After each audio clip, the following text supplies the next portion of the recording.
Est-ce que tous les films Pixar sont liés? Vous le savez sûrement, mais Pixar adore cacher des petites références partout dans ses films. Mais une théorie est apparue il y a plusieurs années expliquant que tous ces petits détails cachés ne sont peut-être pas là par hasard, mais pour nous faire comprendre un message caché. Pour nous faire comprendre que tous ces films se déroulent dans le même univers, que chaque film a un impact sur les autres, et que ceux-ci racontent en réalité une seule et même histoire. Cette théorie incroyable, nous la devons en grande partie à John Negroni, un blogueur américain qui a écrit un livre nommé The Pixar Theory, et qui, à l'aide des internautes, a fait évoluer au fur et à mesure des sorties des films Pixar cette théorie pour se rapprocher au plus proche d'une théorie parfaite. Aucun spoil ne sera fait sur les films Pixar sortis très récemment, mais pour les plus anciens, on va forcément rentrer un peu plus dans les détails. Je suis Guy de Valou et voici l'incroyable histoire de la théorie Pixar.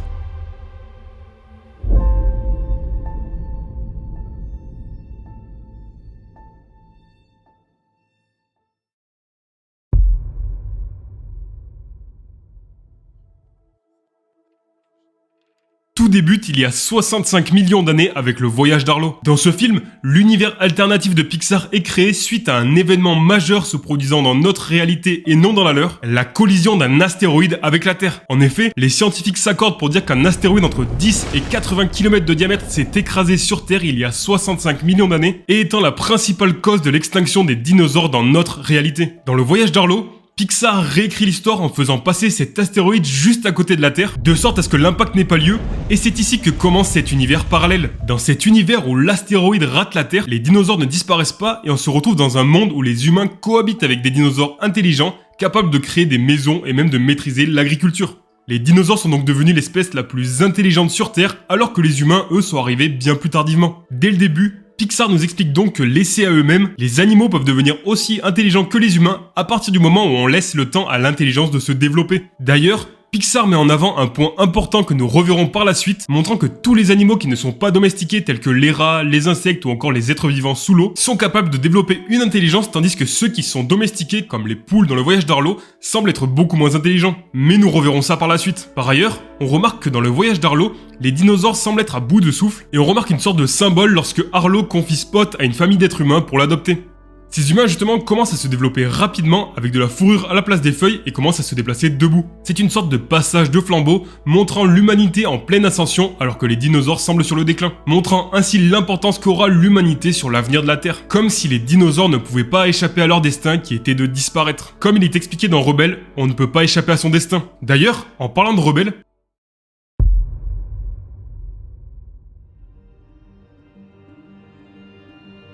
on se retrouve à présent au Xe siècle de notre ère. Alors que dans le voyage d'Arlo, le contexte est posé, le film Rebelle, lui, posera les fondations de l'histoire de la théorie Pixar. En effet, dans ce film, Mérida découvre qu'il existe une magie capable de résoudre ses problèmes mais qui finit par transformer sa mère en ours. La magie est donc introduite dans cet univers grâce à une mystérieuse sorcière liée au mystérieux feu follet. Cette magie a d'ailleurs un pouvoir très particulier, celui de donner vie à des objets inanimés mais également de permettre aux animaux d'adopter des comportements humains, comme un air de déjà-vu. On apprend aussi dans Rebelle que la sorcière disparaît mystérieusement à chaque fois qu'elle franchit une porte, comme un air de déjà-vu. Quoi qu'il en soit, avec Rebelle, Pixar intègre cette mystérieuse magie qui va être au cœur de notre histoire.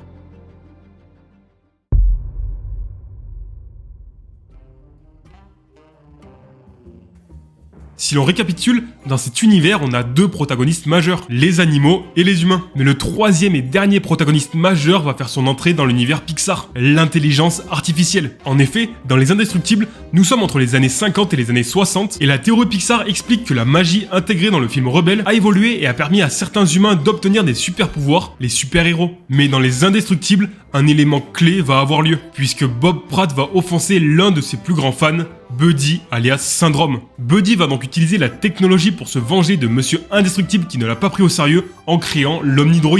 L'Omnidroid est une intelligence artificielle capable de reproduire et simuler les comportements humains. Cette intelligence artificielle finira par développer son propre libre arbitre et sa propre intelligence pour vaincre Syndrome. Malheureusement, même si les Indestructibles battent la machine, il est trop tard. L'intelligence artificielle a été introduite sur Terre.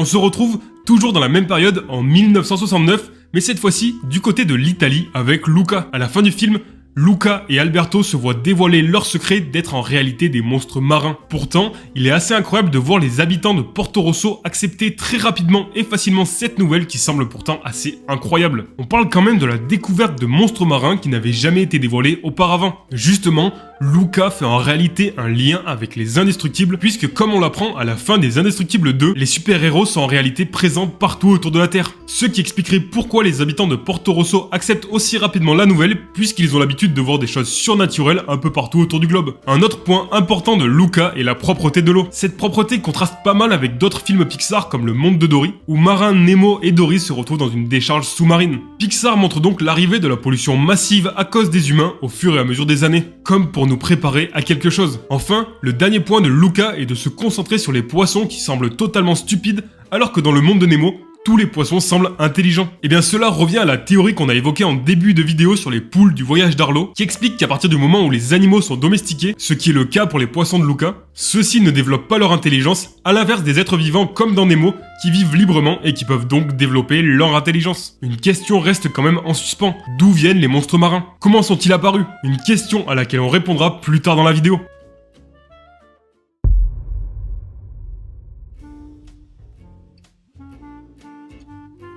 Nous voilà à présent à la fin des années 90 dans une histoire de jouets. En effet, dans Toy Story, nous avons affaire à des jouets voués de sentiments. Mais alors, comment ces jouets ont-ils pu prendre vie? Eh bien à cela, deux réponses sont possibles. Une première réponse provenant de la théorie Pixar explique que dans Les Indestructibles, lorsque Syndrome a appris à maîtriser l'énergie du point zéro pour ses inventions, cette énergie provenant d'ondes électromagnétiques présentes dans le vide, celui-ci a libéré une grande quantité d'ondes donnant vie aux jouets. Je résume, mais c'est l'idée. Pourtant, après mes nombreuses lectures à ce sujet, une seconde réponse semble bien plus logique. Il semble bien plus probable que la magie qui est apparue au Xe siècle dans le film Rebelle ait fini par se développer en chacun des humains de manière plus ou moins importante, expliquant pourquoi il existe des super-héros, mais également que la magie est présente chez tous les humains, montrant que grâce à la force de leurs sentiments et de leur mémoire, les hommes sont capables de donner vie aux jouets qu'ils aiment tant. Cette théorie fait référence à la douloureuse réalité que les jouets dépendent des humains pour tout. En effet, pour s'épanouir et même pour vivre, les jouets ont pour obligation d'être aimés par un enfant et que celui-ci se rappelle d'eux. Dans le cas où le jouet est oublié par l'enfant, celui-ci perd toute vie. Les humains semblent donc être l'énergie des jouets. Le pouvoir des sentiments et de la mémoire a la capacité de donner vie aux choses grâce à une potentielle part de magie en chacun des humains. En parallèle de tout ça, un acteur majeur mais invisible se développe. Au début des années 2000, les super-héros ont pratiquement tous disparu et l'humanité semble donc vulnérable. Mais rappelez-vous, depuis les événements de Syndrome dans les années 50-60, l'intelligence artificielle est présente sur Terre. Pourtant, on ne voit aucune trace d'elle. Enfin presque. Au lieu de prendre le contrôle des humains par la force, les machines ont décidé de dominer le monde en créant une société sans visage du nom de By and Large ou BNL, dont nous aurons l'occasion de reparler.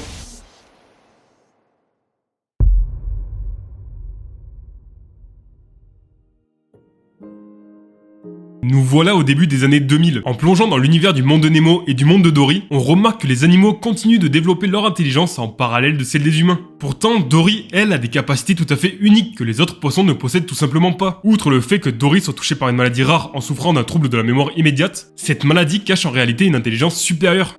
En effet, rappelez-vous, dans le monde de Nemo et dans le monde de Dory, Dory est capable de lire et même de parler à des baleines, ce qui est plutôt incroyable. Et on trouve d'ailleurs la réponse à cette intelligence dans le monde de Dory. Dans ce film, on apprend que Dory est née en captivité et qu'elle a grandi constamment entourée d'humains. Cette présence constante en contact avec les humains a permis à Dory d'apprendre à lire. On peut le confirmer avec Astrid, l'étoile de mer présente dans l'aquarium du dentiste dans le monde de Nemo, qui a la rare capacité de savoir lire également car toujours les yeux rivés sur le monde humain. L'idée en réalité est que lorsque les animaux vivent en contact avec les humains, ils sont capables de développer leurs capacités et même leur personnalité. Il est important de montrer que ces animaux sont en captivité et non pas domestiqués, comme le sont les poules d'Arlo ou les poissons de Luca. Encore une fois, les humains semblent être une source d'énergie importante chez les êtres vivants, et le développement d'animaux de plus en plus intelligents va avoir une importance cruciale pour la suite. Ce qui est incroyable avec cette théorie Pixar est que des centaines de théories viennent s'ajouter pour la confirmer. Il est impossible de toutes les citer sinon la vidéo durerait 5 heures, mais juste pour le plaisir, je vous en dis une petite. Dans le monde de Dory, vers la moitié du film, lorsque Marin et Nemo se retrouvent coincés dans un aquarium à l'extérieur de la boutique des cadeaux, on observe un poisson en plastique qui se déplace. Puis tout d'un coup, ce poisson en plastique se met à taper sur le verre en pointant la direction du chemin à suivre pour que Marin et Nemo puissent s'échapper. Cette théorie veut que ce poisson en plastique soit en réalité un jouet vivant, tentant d'aider Nemo et Marin mais ne pouvant pas se montrer car trop de gens regardent l'aquarium. Cette théorie montrant un lien entre l'univers de Nemo et celui de Toy Story. J'aurai l'occasion de reparler de toutes ces théories en vidéo sur cette chaîne.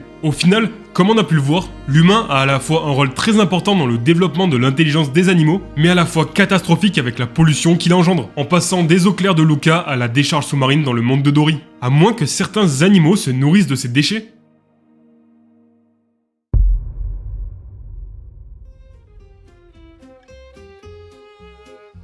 Nous voici à présent vers la fin des années 2000. Les expérimentations de la sorcière Dan Rebel sur les animaux ont fini par créer des siècles plus tard des animaux qui obtiennent lentement une personnalité et une intelligence par eux-mêmes. Tout comme Dory dans Ratatouille, Rémi est une preuve du développement rapide de l'intelligence des animaux lorsqu'ils sont en contact direct avec la culture humaine. En effet, Rémi souhaite cuisiner tout comme le fait Gusto. D'ailleurs, il est intéressant de se demander ce qui est devenu le chef Skinner. Une fois disparu, après avoir appris que les animaux sont capables de réaliser des tâches telles que la cuisine, mieux que ne le font les humains. Imaginez que le chef Skinner ait discuté de cette nouvelle autour de lui, et que celle-ci soit arrivée aux oreilles d'un certain Charles Muntz, l'antagoniste de Lao qui, après avoir pris connaissance de cette rumeur, ait eu l'idée de développer des dispositifs capables de traduire les pensées des animaux, notamment de ses chiens grâce à des colliers traducteurs. Dans quel but? Retrouver Kevin, l'oiseau exotique qui l'obsédait tant. D'ailleurs, Kevin est lui-même une preuve dans la théorie Pixar. Cet oiseau exotique est censé être un animal préhistorique qui, selon la théorie Pixar, est devenu incroyablement intelligent, ce qui est montré par le fait qu'il arrive toujours à échapper à Charles Muntz malgré les technologies qu'il emploie. Au final, le décor d'une guerre entre les animaux et les humains se pose de plus en plus avec le monde de Nemo, puis maintenant Ratatouille et Lao. Malgré le fait que Rémi finisse par collaborer avec les humains pour cuisiner, cela reste une exception puisqu'à la base, la famille de Rémi considère les humains comme des ennemis. Vous vous souvenez de BNL, la société sans visage qui est dirigée par une intelligence artificielle? Et bien des preuves de son existence apparaissent de plus en plus, en commençant par Toy Story 3 puisque les piles de Buzz l'éclair sont en réalité des piles BNL. Dans Lao maintenant, devinez qui est derrière le rachat de la maison de Karl pour le forcer à quitter la ville? BNL évidemment. Cette société sans visage qui commence à prendre de plus en plus de place dans le monde, tranquillement à l'œuvre en arrière-plan depuis les Indestructibles il y a 50 ans.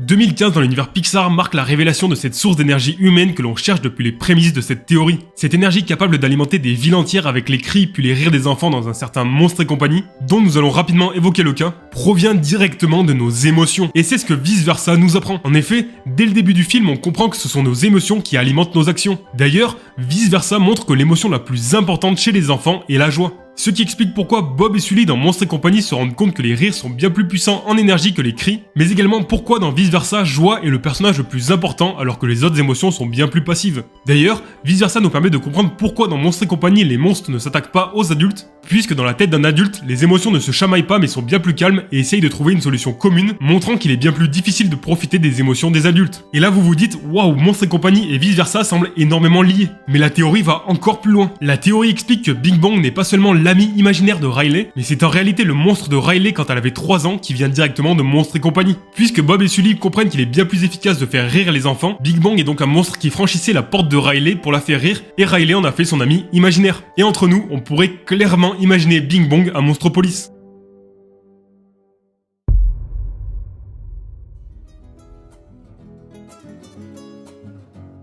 Nous voilà à présent en 2017. Nous nous rapprochons petit à petit de notre présent, mais ça ne va pas durer. Dirigeons-nous vers le Mexique dans le film Coco. Même si nous n'allons pas nous attarder sur ce film trop longtemps, celui-ci nous confirme un élément clé de la théorie Pixar. On a vu dans Toy Story que les jouets avaient besoin des sentiments humains pour survivre. Et bien Coco transpose de manière encore plus forte cette notion de souvenir et de peur de l'oubli. En effet, si vous ne vous rappelez pas, il est nécessaire le jour de la fête des morts au Mexique que la famille des défunts pose une photo d'eux sur l'hôtel familial pour qu'ils puissent traverser vers le monde des vivants le temps d'une soirée. Dans le cas inverse, comme on peut le voir avec Hector, si la famille du défunt commence à l'oublier, celui-ci finit par disparaître pour toujours. Coco renforce donc cette idée de la puissance des sentiments et des souvenirs humains qui sont porteurs d'une réelle magie permettant la vie.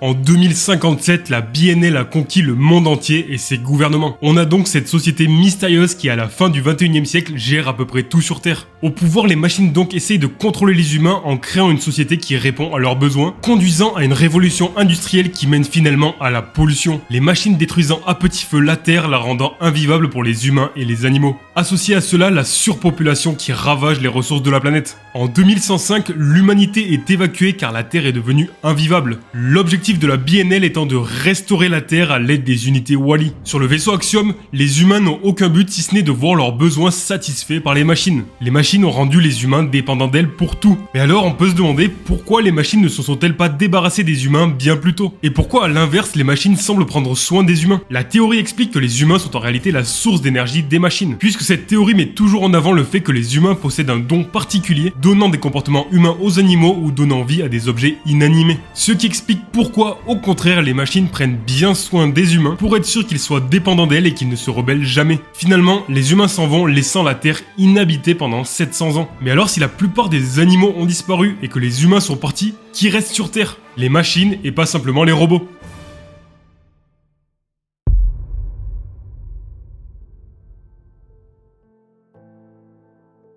Alors là, je vous préviens, vous ne vous y attendez pas et ça va être de plus en plus fou jusqu'à la fin de la théorie. On se retrouve donc avec la Terre délaissée par les humains et où seules les machines peuplent le monde. Et là, quand je vous parle de machines, vous pensez évidemment aux robots. Pourtant, je vous parle plutôt de machines à 4 roues. Et oui, on se retrouve directement dans les différents films Cars. Et là, vous vous dites sûrement que de 1, la théorie part totalement en vrille et que de 2, la Terre est censée être inhabitable alors que dans Cars, elle se porte très bien. Eh bien, pas tout à fait. En effet, lorsqu'on regarde Wall-E, on ne voit jamais vraiment cette époque où les humains ont dû quitter la Terre. Donc on ne connaît pas l'état de celle-ci au départ des humains. Il est possible que les machines aient renvoyé les humains justement pour lutter contre la surpopulation et pour réparer l'environnement sans eux. Mais finalement, l'effet inverse s'est produit, les machines ont fini de vider les ressources de la Terre, expliquant pourquoi les robots auraient complètement abandonné la Terre, laissant derrière eux seulement Wall-E. Quoi qu'il en soit, ça n'a pas vraiment d'importance. En effet, on ne peut pas connaître l'état de la planète de manière globale, puisqu'à chaque fois qu'un droïde Eve revient avec une preuve de la vie végétale sur Terre, l'IA est programmée pour cacher la découverte pour ne jamais retourner sur Terre. Comme on peut le voir avec Otto, l'autopilote de l'Axiom, qui tente d'empêcher Wall-E et Eve de montrer la vérité au grand jour, montrant ainsi la volonté des machines de garder les humains dans cet état, pour se nourrir de leur énergie et n'ayant jamais eu pour objectif de rentrer sur Terre. Donc au final, sur ce laps de temps de 700 ans, les voitures ont très bien pu prendre vie. Mais comment savoir qu'il ne s'agit pas plutôt d'une réalité alternative?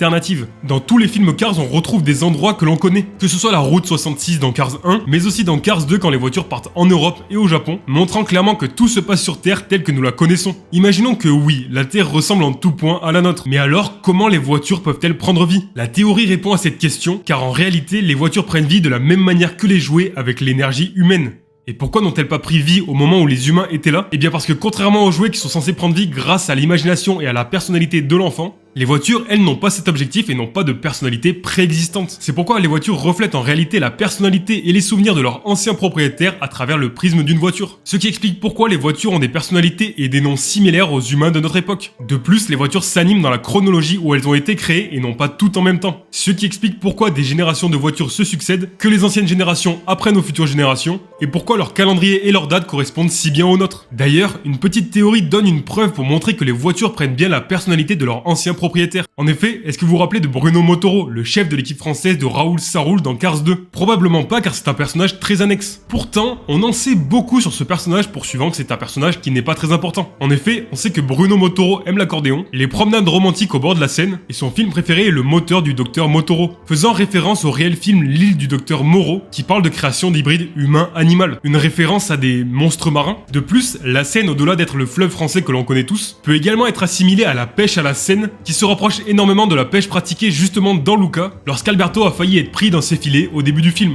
Cette voiture s'appelle donc Bruno. Et qu'est-ce que Alberto ne fait que de répéter à Luca tout au long du film? Silenzio Bruno. Et si un humain du nom de Bruno avait pêché la mère d'Alberto, qui à la surface aurait pris une forme humaine et aurait eu ensemble Alberto? La mère d'Alberto serait décédée plus tard et son père aurait décidé de l'emmener vivre loin de la ville, à l'abri des regards, dans un phare juste au-dessus de l'eau, puisque c'est un monstre marin. Ce qui explique aussi pourquoi Alberto ne vit pas dans les fonds marins. Bruno Motoro serait donc la voiture du père d'Alberto, qui aurait récupéré sa personnalité en prenant vie. Bon, on ne peut pas s'empêcher de se dire que c'est quand même un peu tiré par les cheveux, mais quand même, il y a des similarités assez impressionnantes. Donc Cars et Luca seraient liés. Bon, on ne l'avait pas vu venir celle-là. On peut également se demander pourquoi les voitures ne sont plus là lorsque les humains reviennent sur Terre 700 ans plus tard. Eh bien, on trouve la réponse dans Cars 2. Dans ce film, on apprend qu'une crise énergétique est en cours, puisque le pétrole est le seul moyen pour les voitures de survivre.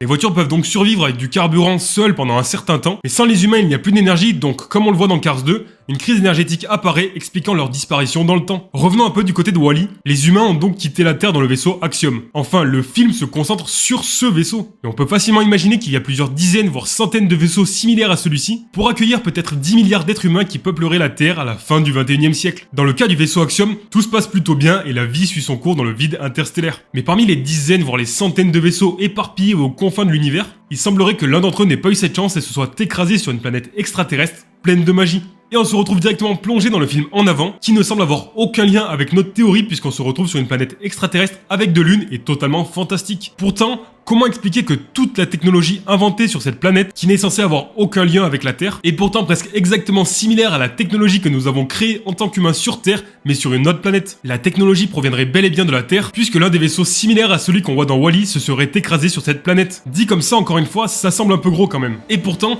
si je vous disais qu'il existe un détail dans le film en avant qui laisse peu de place au doute. Durant leur périple, Ian et Barley font face à une montagne du nom de la Pointe du Corbeau. Et si cette montagne n'en était finalement pas une, mais était en fait un vaisseau écrasé recouvert par la végétation? Regardez plutôt, si on reprend le design de l'Axiom et qu'on imagine que celui-ci se soit écrasé à la verticale sur cette planète il y a des centaines d'années, la forme de la montagne correspond parfaitement à la forme d'un vaisseau spatial similaire à l'Axiom, simplement recouvert par la végétation. Une part de la population humaine se serait alors écrasée sur cette planète et aurait fini par la repeupler en se croisant peut-être avec une civilisation extraterrestre, ou alors simplement que les habitants de la planète auraient récupéré les technologies dans le vaisseau et les auraient reproduites à l'identique. On vient donc de faire un lien entre Wall-E et Cars et entre Wall-E et En Avant. Et c'est assez fascinant de voir comment cela semble logique finalement et que Pixar semble avoir pensé à tout ça. Mais revenons à une partie de la théorie avec une suite plus logique avant d'arriver pour la fin de cette vidéo au point ultime de cette théorie qui ne vous fera plus jamais voir les films Pixar de la même manière.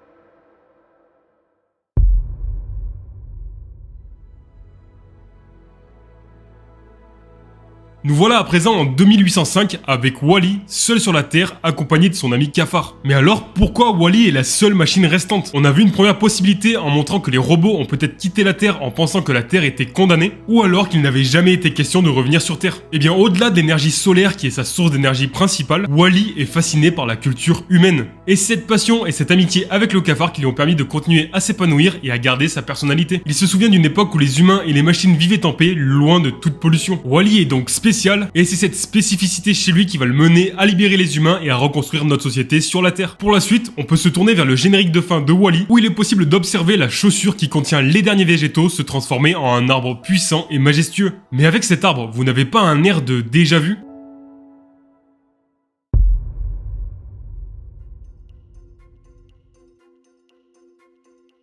Nous voici en 2898 et ce majestueux et grand arbre abrite à présent la colonie d'insectes de 1001 pattes. Je vous l'ai dit, tout est lié. Mais comment savoir que ce film se déroule bien après Wall-E? Eh bien rien n'est sûr, mais de nombreux détails expliquent cela. Tout d'abord, il y a cet arbre très similaire au générique de fin de Wall-E, mais également le fait que l'humain n'apparaît pas dans 1001 pattes. Pourquoi? Car il reste en réalité peu d'humains sur la Terre. En effet, malgré les efforts faits avec le retour des humains sur la Terre, l'état fragile de notre planète bleue, qui n'est plus si bleue d'ailleurs, se serait à nouveau retourné contre les humains. On peut également voir que les insectes sont très intelligents dans 1001 pattes, contrairement aux oiseaux par exemple. Et quel est le seul être vivant sur la Terre dans le film Wall-E? Un insecte. Donc les insectes auraient survécu à cette catastrophe sur Terre, contrairement aux autres espèces vivantes, et auraient eu donc le temps de développer une intelligence supérieure, ce qui expliquerait aussi pourquoi les insectes ont eu le temps de développer une société complète, basée sur l'ancienne société humaine avec des villes, des bars, etc. On remarque aussi que cette société est bien plus développée que la société des poissons dans Nemo, ou encore que celle des rats dans Ratatouille, montrant que nous sommes bien plus loin dans le temps. Enfin, pour prouver que 1001 pattes se déroule bien loin dans le temps, on sait qu'à notre époque les fourmis vivent entre 4 mois et 2 ans. Or dans le film, les fourmis font référence à leur présence depuis longtemps, en expliquant cela arrive chaque année. Une fourmi dit même qu'elle a à nouveau 90 ans. Cela pourrait marcher si on accepte que les fourmis sont devenues plus robustes dans le temps, notamment avec l'évolution et la mutation des gènes. Pour récapituler, on a donc les animaux, les objets et les machines qui semblent avoir besoin des émotions et des souvenirs humains. Wall-E ramène les humains sur Terre, l'arbre planté devient l'habitat des personnages de 1001 pattes, mais malheureusement, les choses se gâtent pour les humains qui, suite à une potentielle pandémie, finissent petit à petit par disparaître. Et pour ce qui est des survivants et des animaux sur Terre, des mutations apparaissent sur des dizaines, des centaines, voire des milliers d'années pour enfin devenir des monstres.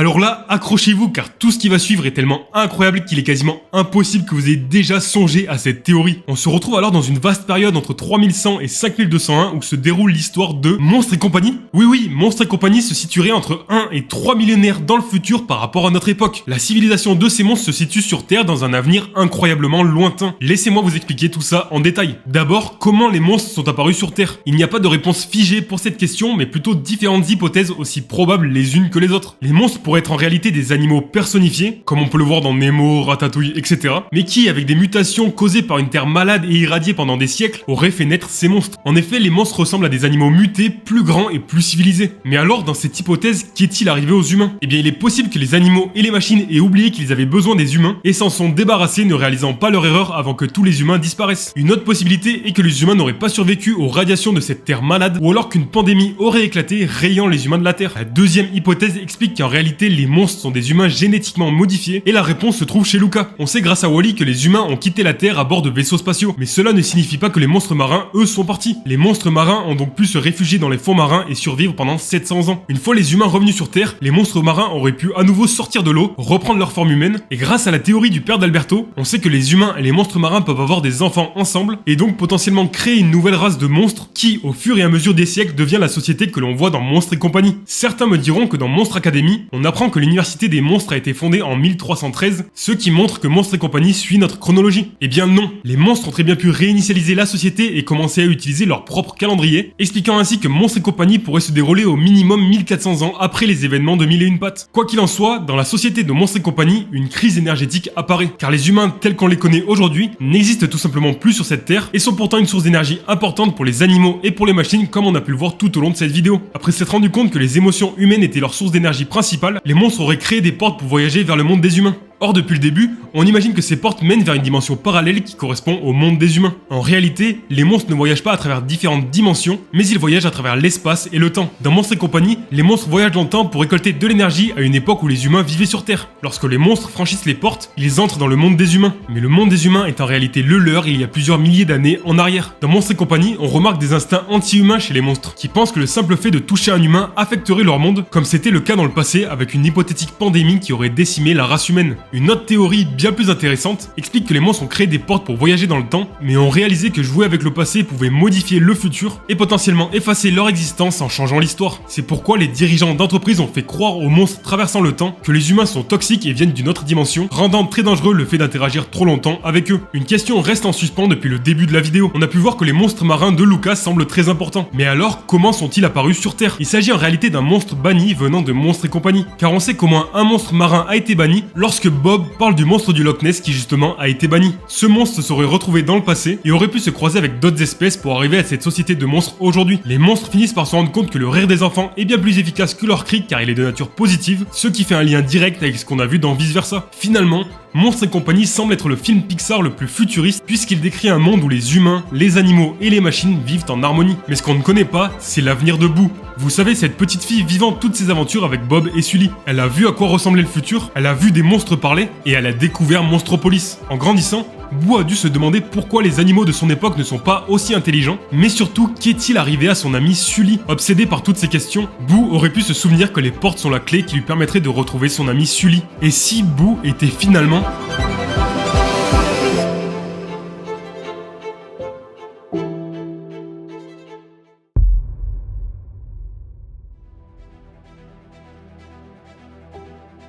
Et si Boo avait trouvé un moyen de voyager dans le temps à la recherche de son ami Sully et serait en réalité la sorcière de Rebelle? Alors je sais que dit comme ça, on dirait que ça tombe un peu du ciel, mais laissez-moi vous expliquer la fin de cette théorie incroyable. Comme on le sait, le voyage dans le temps est possible, que ce soit par Monstres et compagnie, et pour ceux qui restent sceptiques à cette idée de voyage dans le temps, on apprend dans le film Buzz l'éclair que le voyage dans le temps est bel et bien possible, donnant un argument de plus à cette théorie. Imaginons alors qu'après avoir été exposé au monde des monstres par Sully, Boo ne souhaite qu'une chose: retrouver son ami Sully. En grandissant, Boo se rappelle du pouvoir des portes et décide donc de comprendre comment celle-ci fonctionne pour ensuite partir à la recherche de Sully. Certaines nouvelles théories font d'ailleurs un lien avec Alerte Rouge en expliquant que Boo pourrait être la mère d'Abby, l'amie de Maylin, et qui, après les événements de Pandapocalypse 2002, aurait demandé des informations aux parents de Maylin pour en savoir plus sur cet ours géant magique faisant un lien direct avec Sully. Boo aurait alors retrouvé le moyen de voyager dans le temps avec les portes et serait donc parti à la recherche de Sully dans le temps. Malheureusement, Boo ne sait pas que Sully se trouve dans son futur, et celle-ci décide donc de retourner à l'âge des ténèbres, à l'origine de la magie des feux follets. Ce seraient les feux follets qui auraient tout déclenché, et Boo, étant la sorcière d'un rebelle, cultiverait cette magie pour tenter de retrouver Sully, en créant des portes qui permettent de voyager dans le temps. Vous n'êtes pas convaincu?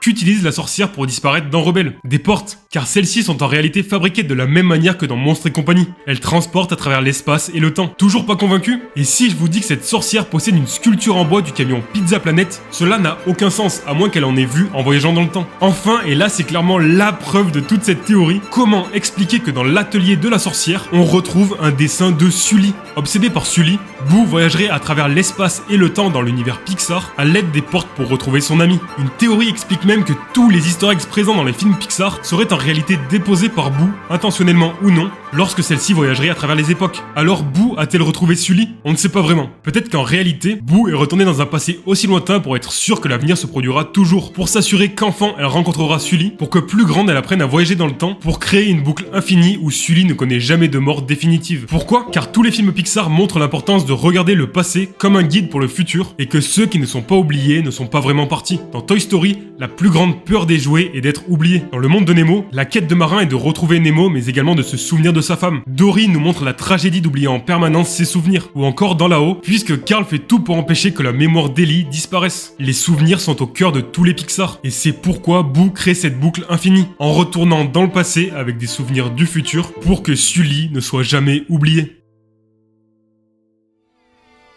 Boo. Minou.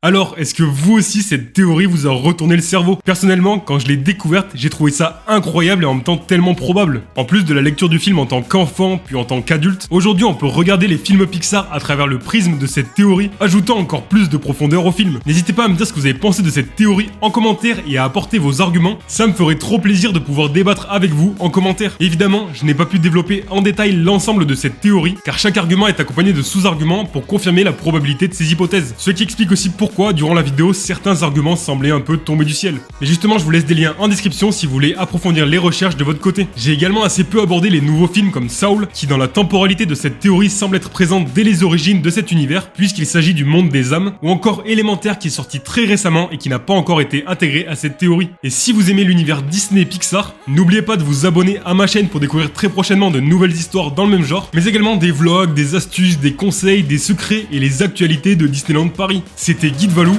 à très vite